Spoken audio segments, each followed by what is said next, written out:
Yeah, it was. So we've been out campaigning. There is a civic election happening right now, in case you hadn't noticed. Saturday is election day officially, and so we've been working hard on that front. But we did slip in. We missed the screening, but managed to catch the panel and the questions, which were very illuminating. We've been spending a lot of time on this as a team. Councillor Andrea Reimer really leading the charge on behalf of council at City Hall, and Nikki Sharma on the park board side of things, although we're trying to get Nikki into our council team in this election. But we have made this a huge priority for our city, because the City of Vancouver, our residents, our businesses are directly affected by the Kinder Morgan proposal and the related oil tankers. And we have huge concerns about the impact on Vancouver and our future. We have had a strong partnership with Tsleil-Waututh and Squamish and Musqueam, our First Nations here.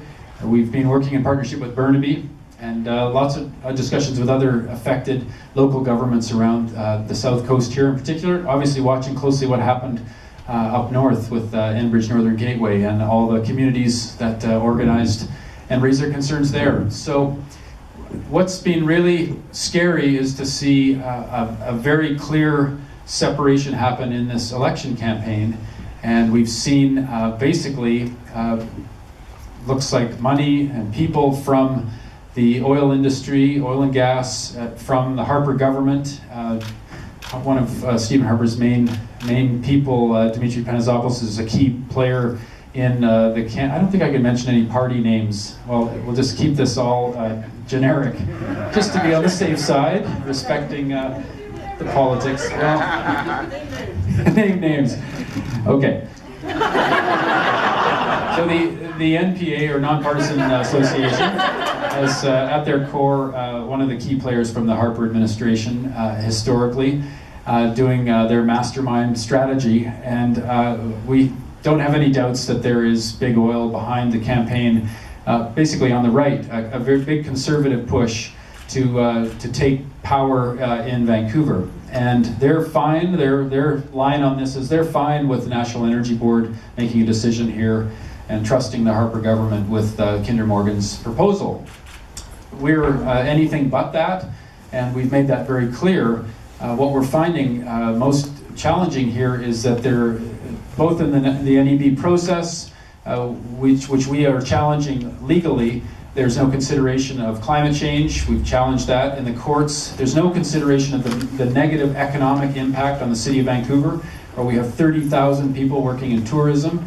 We have an entire economy basically growing and thriving that's related to Vancouver being a clean and green city, and a global reputation and brand that is based on that reputation. So we see enormous downside to this for the City of Vancouver. And as a result, we've been fighting hard to make sure that the people's interests in Vancouver are represented, whether that's the NEB process or through the courts as we can challenge that. But we're really thankful for all the leadership that's in this room, lots of familiar faces, lots of action being taken. It's going to be really critical over the months to come that we stand strong, and as Doug said, that there's solidarity here. And it's really going to be a challenge for us all, I think, given the circumstances. There's a full court press coming, and we're certainly living through that right now with only a couple days left in an election that now the papers are saying it's too close to call.